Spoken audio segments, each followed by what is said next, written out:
Bonjour à tous et bienvenue sur la vidéo de correction des exercices sur la modélisation du marché.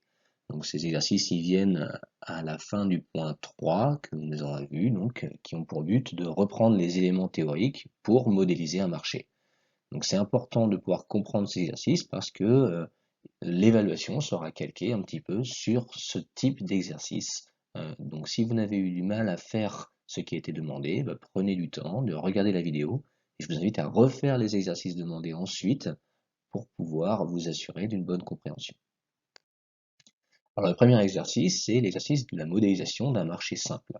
Donc vous avez le marché de la garde d'enfants avec 10 personnes, donc 5 demandeurs et 5 offreurs, et chacun a ses conditions particulières. Donc la demande, elle a un prix de réserve, c'est-à-dire un prix maximal qu'elle va accepter de payer. Donc là, si on s'intéresse par exemple à Arthur, Arthur, lui, il accepte de euh, faire garder ses enfants au prix maximal de 500 euros, alors que Julie, elle accepte de faire garder ses enfants au prix maximal de 900 euros. Au niveau de l'offre, Victor accepte de garder des enfants, donc d'être payé pour faire ce travail-là au prix de 500 euros. Maxime, il accepte de faire ce travail-là au prix de 900 euros. Donc maintenant, on va pouvoir construire la demande cumulée et l'offre cumulée de ce marché. Donc je vais commencer par expliquer comment faire pour l'offre. Ça fonctionne exactement comme pour le jeu des cartes. Donc les prix de réserve, je rappelle, c'est le prix auquel les vendeurs refusent de vendre sous ce prix. Donc il y a bien un offreur au prix de 500 euros et deux au prix de 600 euros. Pourquoi? Parce que bah, si Victor, lui, il refuse de vendre sous 500 euros, si on lui propose 600, eh bien, il acceptera. Donc il est bien déjà présent. Ainsi, ils sont deux qui acceptent de vendre à 600 euros. Dans le même raisonnement, ils sont 3 à 700 euros, 4 à 800 euros et 5 à 900 euros.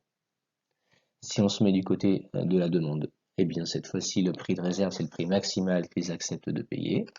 Donc là, je commence par Julie. Julie, c'est la seule qui accepte de payer 900 euros pour faire garder ses enfants. Il y a donc une seule personne à 900 euros. Ensuite, à 800 euros, eh bien, il y a Julie et Ahmed qui acceptent 800 euros. Puis, Paul vient accepter à 700 euros. Donc, ils sont 3 à accepter ce prix-là. Puis 4 à 600 euros et 5 à 500 euros, etc.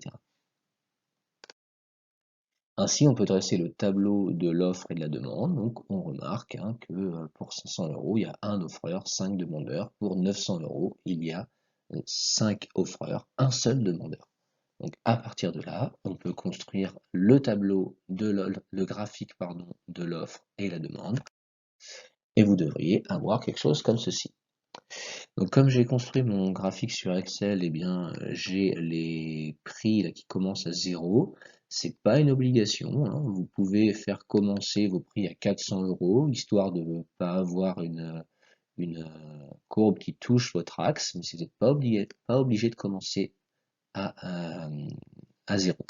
Par contre, ce que vous êtes obligé de faire, c'est nommer le graphique, marché de la garde d'enfants, donner bien l'unité des prix et qu'est-ce qu'il y a en abscisse, ici les quantités d'enfants gardés. Donc normalement, vous devez tous avoir fait ce graphique-là, et donc là maintenant, on va pouvoir déterminer l'équilibre du marché. Donc le point d'équilibre, je vous rappelle, le point d'équilibre, c'est l'intersection des deux courbes. Grâce à ce point, eh bien, on va déterminer le prix d'équilibre. Ici, le prix d'équilibre il est à 700 euros. Donc ça veut dire que ce sera le prix de marché.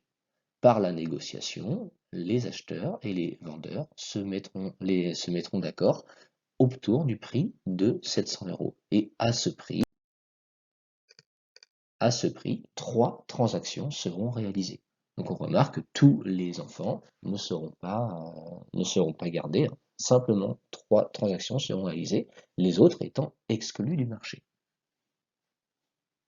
Donc pour répondre à la question 2, eh ben, ce qu'on attend, c'est des phrases qui vont expliquer cette situation comme j'ai mis ici. Ensuite, on arrive à l'exercice 2. Donc l'exercice 2, ça porte sur des transformations d'offres ou transformations de demandes, donc comme on a vu dans la deuxième partie du point 3. Donc là, on part sur un marché qui est hypothétique, hein, un marché qui n'a pas d'unité du coup, parce que on ne sait pas de quoi on parle, c'est juste un modèle de marché, comme il pourrait y en avoir des centaines d'autres. Donc vous deviez reproduire sur votre cahier 4 graphiques de ce type-là. Donc là, il n'y a pas besoin de les nommer. On va juste nommer les axes, prix, quantité et les courbes offre-demande. Et donc sur ce marché, il vous est demandé en premier lieu de construire une augmentation de la demande.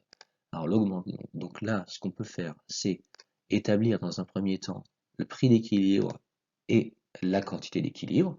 Donc j'ai noté prix d'équilibre en toutes lettres et j'ai noté quantité d'équilibre Q étoile 1. Donc c'est une façon de noter. On peut noter le prix d'équilibre, on peut le noter P étoile et la quantité d'équilibre Q étoile. Donc j'ai mis un 1 parce que c'est l'équilibre au premier temps du marché. Ensuite, eh bien, on vous demande de construire une augmentation de l'offre. Donc une augmentation de l'offre, eh bien, on vient montrer que pour un même niveau de prix, eh bien là, avant, on avait une certaine quantité, mais ici, pour un même niveau de prix, la quantité demandée va augmenter.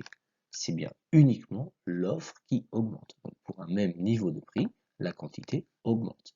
Donc on peut tracer la nouvelle demande, qu'on n'oublie pas de nommer, et ainsi se forme un nouvel équilibre. Donc je peux noter le nouveau prix d'équilibre, je vois qu'il est supérieur au premier prix d'équilibre, et la nouvelle quantité d'équilibre, Q étoile 2, que j'ai noté ici, et ainsi on remarque qu'une augmentation de la demande, eh bien ça génère une augmentation du prix du marché et une augmentation des quantités échangées. Maintenant on va raisonner pour la baisse de la demande. Eh bien, pour la baisse de la demande, la courbe de la demande se déplace vers la gauche. Donc pour un même niveau de prix, eh bien les quantités ne sont pas les mêmes, elles ont diminué. Et ainsi, on peut établir le nouvel équilibre. On voit le nouveau prix d'équilibre est inférieur à l'ancien, donc les prix ont baissé et les quantités ont baissé également. Donc une baisse de la demande à retenir se traduit par une diminution du prix et une diminution des quantités échangées. Augmentation de l'offre maintenant, donc on va s'intéresser à la courbe d'offre. Donc là, une augmentation de l'offre pour un même niveau de prix, eh bien, les quantités offertes augmentent. Ça va générer une diminution du prix. Donc là, on peut voir hein, que le prix d'équilibre avant il se situait ici. Là, le prix d'équilibre il va se situer par là. Donc ça génère une diminution du prix et une augmentation des quantités.